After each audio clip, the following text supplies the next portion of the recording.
Live from the UK, broadcasting around the world. You're listening to the Mic Drop Club, hosted by Douglas Hamandishe. Message received. You do not need to know what you need. Just engage with the podcast feed.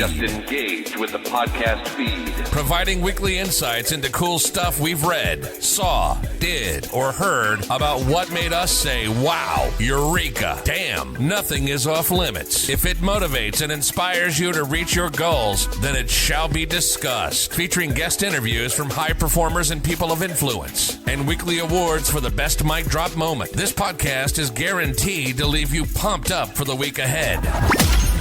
Don't just live life. Make life boom.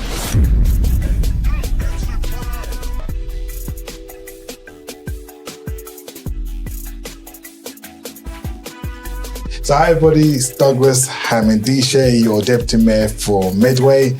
I'm proud to be here with Jill in collaboration with MVA and the Mic Drop Club. Today we're going to have a brief and expansive conversation with Jill about everything to do with the High Sheriff role and the great value that she's offering residents of Medway. So with no further ado, Jill, how are you doing? I'm very well, thank you. It's a pleasure to be here and thank you for inviting me. Fantastic. And we've bumped heads many times since we started our roles, and each time I see you in the middle of a hive of activity, people around you, and you're just orchestrating, you're saying great stuff. And so I've always wanted to sit down with you and just figure out who is Jill and how did she become a High Sheriff? Well, it takes quite a few years. You can't apply. You are nominated, and there is a panel in the county of Kent. And I came to the notice of that committee, who asked me if I would be interested on about 3 years ago. The Lord Lieutenant has to give approval. The Privy Council has to give approval, and ultimately the King. And my name has been announced in the Royal Courts of Justice 3 times over the last 2+ years. The absolute requirements are to have a property in the county and to be of good standing. But the role does demand a lot of time, and it also demands funds because there are no public funds to support this role.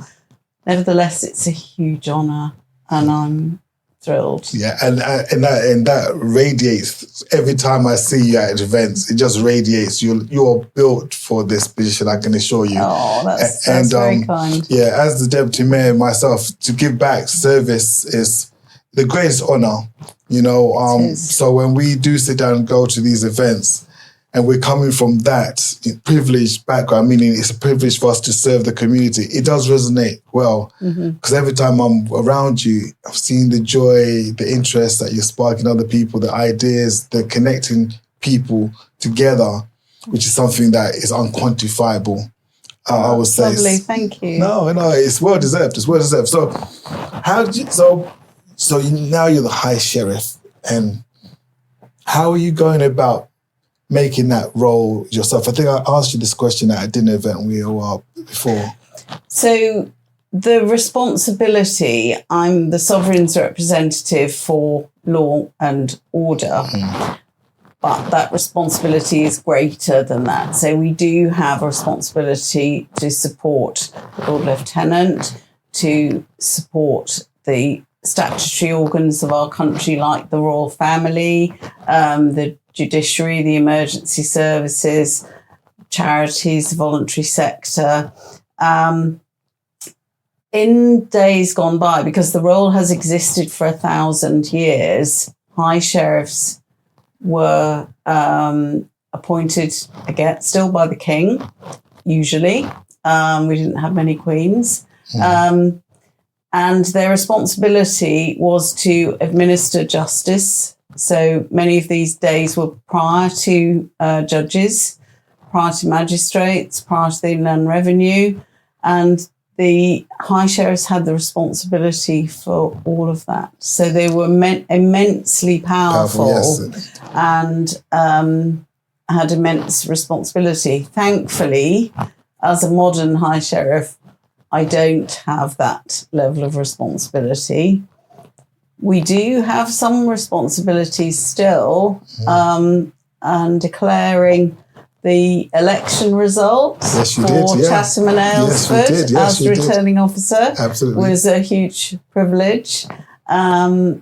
We still have the power to raise something called a posse comitatus if there is an insurrection against the Crown. But I dare say that should that happen, I would be ringing 999 like everybody else.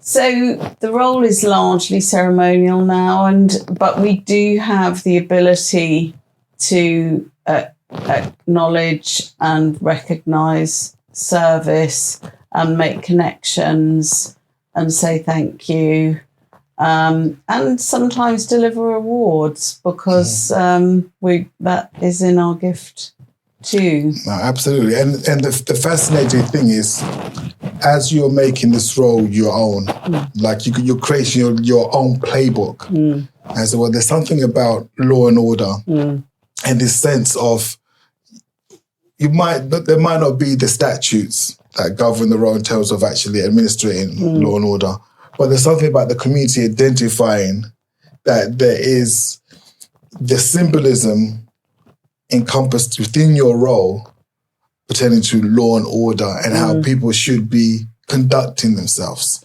So how have you found the events of the last few weeks play out in terms of your own role, in terms of how you felt about your role and the great work that you do really connecting communities together, in around the law and order aspect of things? So I've, to give you one example, I've met the Chief Constable a number of times, and he has offered me opportunities to do things, different things with the police. So I attend award ceremonies where I contribute by thanking the officers who are receiving awards. And quite frankly, the citations are truly remarkable. I can support other areas of policing, particularly women in policing, and hopefully I will get the opportunity to do that. Obviously, there are elements to policing that we can't have part in, and because for obvious reasons they need to remain confidential. Yes. But the police, I think, much like the NHS, where I've spent my entire career working, we all know that bad headlines make the press, make the media, and there is so much that is good about those organisations. And I think if I can do anything to say thank you, to recognise the achievements and to share that in an appropriate way, then I want to be able to do that. No, absolutely. And I think on this platform, we're here to celebrate and acknowledge the great work all our services do for fire and rescue, the police, the NHS. They go through so much turbulence, so many challenging situations, but they're always there for us. And just the fact that you're articulating that and taking the time out to dedicate a small portion to that demonstrates that you recognize the role of the High Sheriff. Because I guess when they see you as well, they see reassurance. Like, I never grew up aspiring to be deputy mayor for any reason. I didn't aspire to it. I didn't know what it entailed. What I do know since taking on this position is what it means to other people. The joy you're giving to other people, that hope you're giving to other people, that connection that I too can do it. Which is an honor to behold, and it's one that I'm still struggling. My own little imposter syndrome, like, little me, am I really there? Am I really giving this person a certificate? Is it really me? It's bizarre. It is. I can totally bizarre. echo that. I can echo that because in the past, high sheriffs were generally wealthy people in positions of privilege, and that whilst I don't doubt that I'm in a privileged position, I went to a grammar school. I did want to be a doctor from a fairly early age, but I can exactly understand. I exactly understand the point that you're making. That you don't imagine that these sort of opportunities are going to happen. But I think high sheriffs now can be normal people who've had careers and have something to contribute from their experience, their life experience. We all make it our own in different ways. Absolutely. You are so much more. MicDropClub.com. Make life boom. Absolutely. I was speaking to Munya earlier before we gate crashed your meeting. We're talking about meta skills and how can we encourage young people to cultivate their skills, even recognizing that experience is a skill in itself, that to endure something. Talking about people coming from marginalized communities, a lot of deprivation in the area, as we know. How can they embrace those experiences and turn them into a skill that allow them to push forward in their lives? So, as many people might know or don't know, Jill is actually a GP. That's a different skill set. How are you managing to bring those parts of yourself, those other skills from different industries? I know your list is as long as the arm goes of experiences to bear on the role that you do now as high sheriff. So I've been qualified as a doctor for 41 years. I was a partner in my practice in Rochester for 32 years. And I like to think that central to that is my ability to communicate with people. And that is to listen to them. And that applies to almost everything that we do. And I'm sure there are things that I could do better or differently. We always can. But it is about listening to what people want and need and trying to deliver what they want and need in a way that's appropriate for them. Young people have far greater skills, perhaps not than you, but certainly than me in the digital world. And they have so much to offer in many, many ways, not only in the digital world, but we have to be able to talk to them in a way that engages them and makes them feel valued and recognises their talents.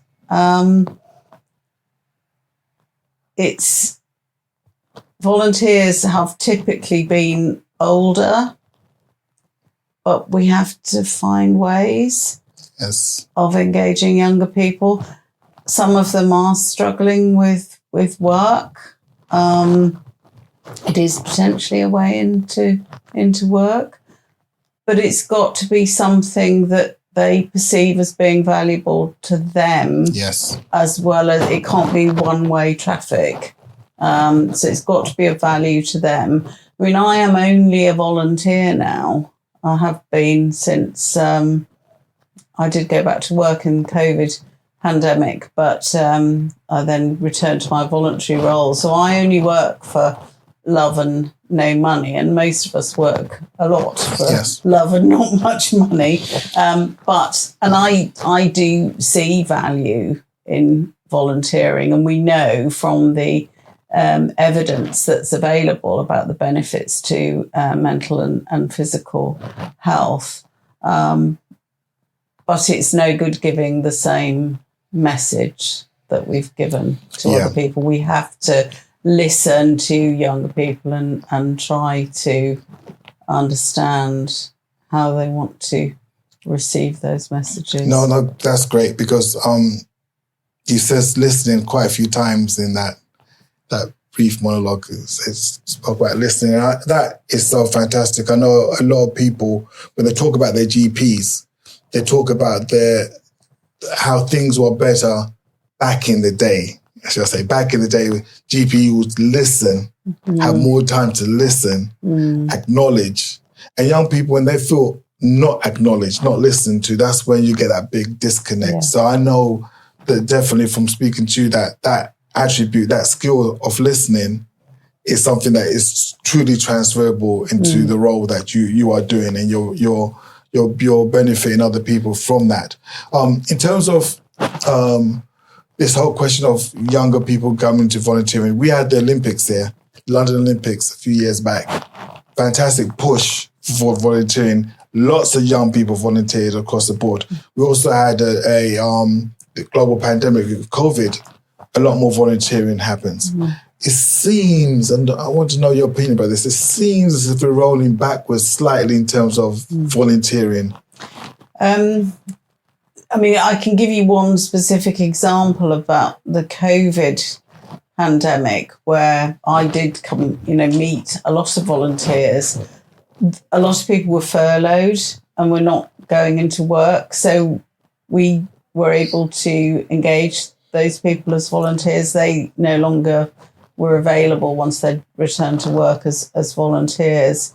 I don't know whether the Olympics was such a specific event that there were then no similar opportunities following that. I wouldn't claim to have any particular expertise in that. But I think one of the important elements to volunteering are continuing to demonstrate the value of volunteers. And that might be engaging them in impact assessments. It might be simply saying thank you. Yeah. It might be continuing to communicate with them. There are many, many ways, but if you don't feel valued as a volunteer, you're unlikely to want to continue. Yes. And also the role has to be appropriate. We all know, so some people think of volunteers as specific roles and don't quite get that you can volunteer at a very high level. So charity trustees, for instance, have enormous legal and financial responsibility. Charities will sometimes thank their volunteers, but not thank their trustees. And it's interesting. I've had it said to me, "Oh, you're only a volunteer." Hey guys, everybody ready? Nobody is only anything. Yeah. But that's a perception. Yeah, absolutely. And as you said that, only volunteer, I remember working on the wards, doing an agency work many moons ago. And I remember myself uttering that words to someone else. I'm only an agency worker. When we start using the word only, we're diminishing the value that we're offering or we're expected to be delivering. So, yeah, I know, I totally get it. Volunteers need to be valued. And again, me and Munya were talking about this whole question of lived experience versus academia. You know, somebody as a professional, as a nurse, GP, politician, what you could be expert based upon the position that you're in. But somebody's lived experience, if we're going to connect and engage with them, we have to meet as equal partners on that journey. Yes. And so how can volunteers be made to feel valuable, that their experience may be enduring some of the most toughest times? We give honorary degrees for people who demonstrate a dedication to an industry, a craft, a sport. We give honorary degrees, but I don't really see that much resonating thus far for volunteers. I think maybe we could do a lot more for that. So I want to, during my High Sheriff year, do as much as I can to recognise and thank volunteers. And I have the ability, it's within my gift, to give high share of certificates. I mean, it is only a certificate, it's not a monetary reward, but nevertheless, it is an indicator of somebody's commitment. And I am saying to organisations as I go around to see them, if you have someone who, has given years of commitment, who deserves to be recognised, please put them forward to me. Brilliant. And I will do likewise. Thank you. I will do likewise. I think. So I'll come in my court dress and I will present it to them. Yeah. Because just thinking back to my own career, people would sometimes very generously give gifts of flowers and chocolates. And whilst they were lovely, I loved having a letter or a card to say thank you. That was so precious. Yeah, absolutely. Me too. As a nurse for 23 years as well, I've had chocolates. Yeah, it's probably contributed to my 2 stone overweight type situation. I can echo that. I can understand that. But certainly the handwritten letter, it always does something to you, touches you in a way that, it's unmeasurable. I've kept all of them. So have I. Kept all of them. I have them all in a box from my days as a houseman. Yeah, wow. I do. I have them all. Yeah, so what I do is, like, in periods of low spells, like when I feel low and I need that validation, that, I am offering value here.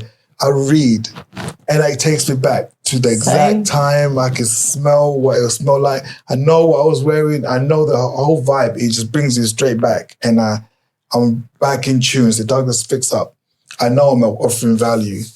So any place where people can have maybe a board, a digital board where people can thank volunteers. Digital space is free, literally. Yes. So maybe MVA might have a space for something like that. It's interesting that you look at the letters at a time when you're doubting yourself or a bit down. Yeah. I did exactly the same thing because they are so special. Yeah, they are. And I know in the world that we live for, even in the health and social care environment, is very, very tough. Yeah. You see as a GP, it's tough. You're seeing things at the most acute stage. Yeah. Somebody coming, presenting with you something that they don't know what it is. Somebody going for a checkup in their 50s, thinking, you see things in its rawest state. And me too, as a nurse, when you have people coming in now for treatment, you see them with that state. So it's an honor being able to support them on the journey. But these people are still people that are part of society. And your role as high sheriff, you sometimes see those people that maybe were patients in your practice that you've seen them in a more vulnerable state, and now you're here still offering value, representing Medway, and the wider community. I find it's a dream like no other. And I would say, from my direct experience, and I was fortunate enough to have a sense of belief, but not everybody has belief. Vince Maple, leader of Medway Council, talks a lot about hope.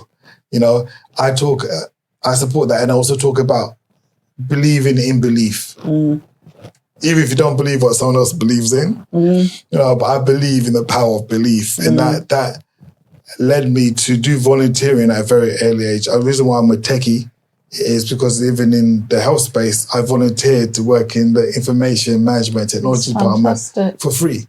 I'd done it for over a year because the ward, this was pre-computers. Yes. The ward manager didn't understand the connection of that department and the way nursing was evolving. But I had to take the hit myself because I believed that this will help me. And if I can help people believe that, if you volunteer, it can open up doors for you in a way that, a paid position cannot. I agree. I agree. I mean, I've been a volunteer for 8 years, a little bit more than 8 years, and I started to volunteer after my late husband died, and he was an organ donor, and I started to volunteer in that field, and I've carried on, and I chair the committee at Medway Hospital and regional chair for the South East. But I agree with you, volunteering gives you the ability to step outside the box and do things, because you're not defined by a job description. You can see what needs to be done and you can do it. Yeah. And it's surprising that sometimes these things work. Yeah, it truly is. Just volunteer, stick your neck above the parapet. What's the worst that happen? The challenge is you might have to work 2 jobs because one part you're not getting paid. Yeah. But just the fact that you have told the universe that I want to help in this environment, I believe that you are rewarded, you know, directly in terms of the feedback that you receive and how you feel, and the ripples, as we discussed in the office, that permeate throughout from yourself outwardly to all the people affected by the work that you're doing, which is beautiful. So having been in this area, so I first came in 1983 to Medway, worked at Medway, and then did my GP training in, it was part of the Medway scheme, but I was, some of the time I was in Gravesend, some of the time I was in Medway.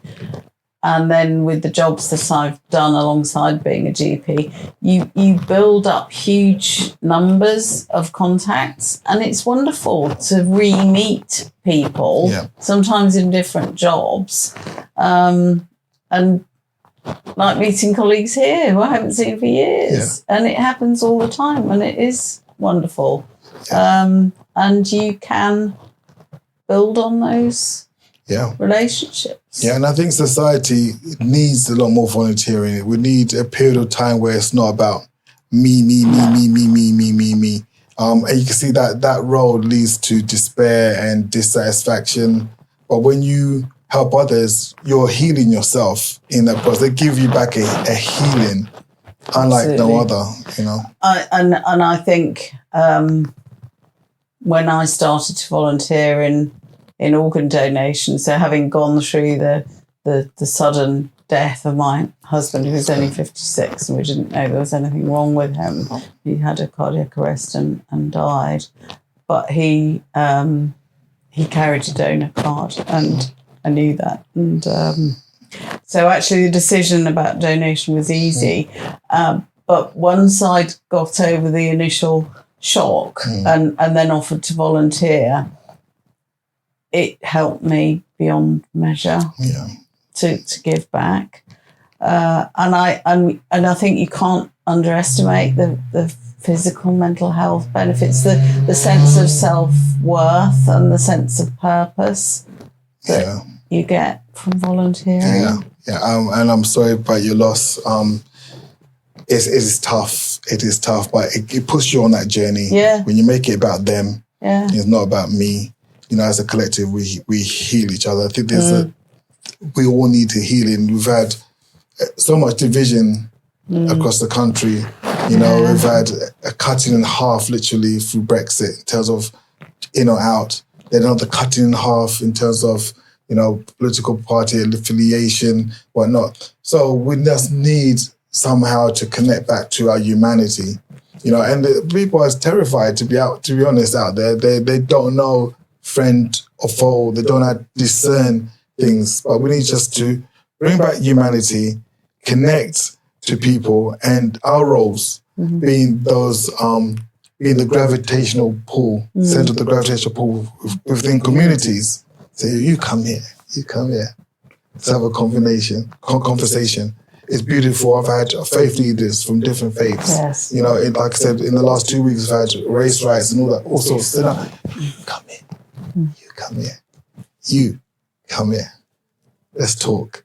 And when you're sharing the coffee, you're breaking bread with people, the humanity just surfaces. You know, some of the newspaper headlines just fade to the darkness and just left with conversation. That's what we need, and that's what I know I see in you. I see you like I'll be closing with how I started.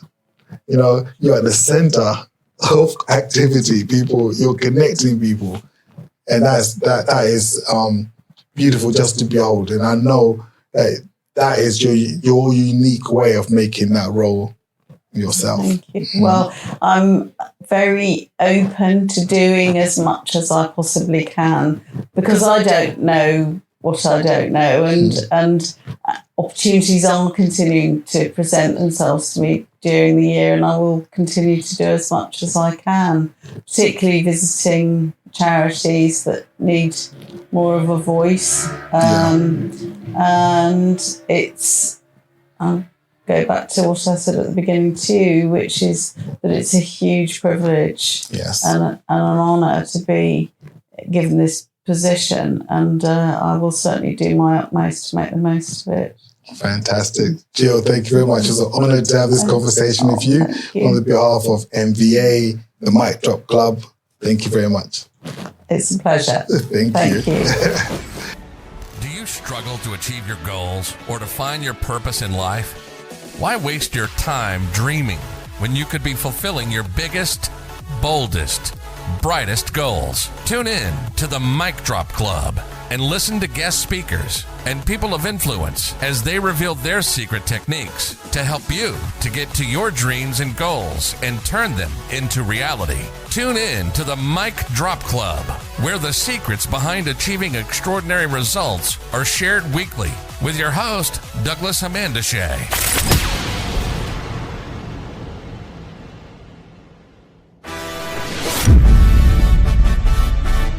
Thank you for listening.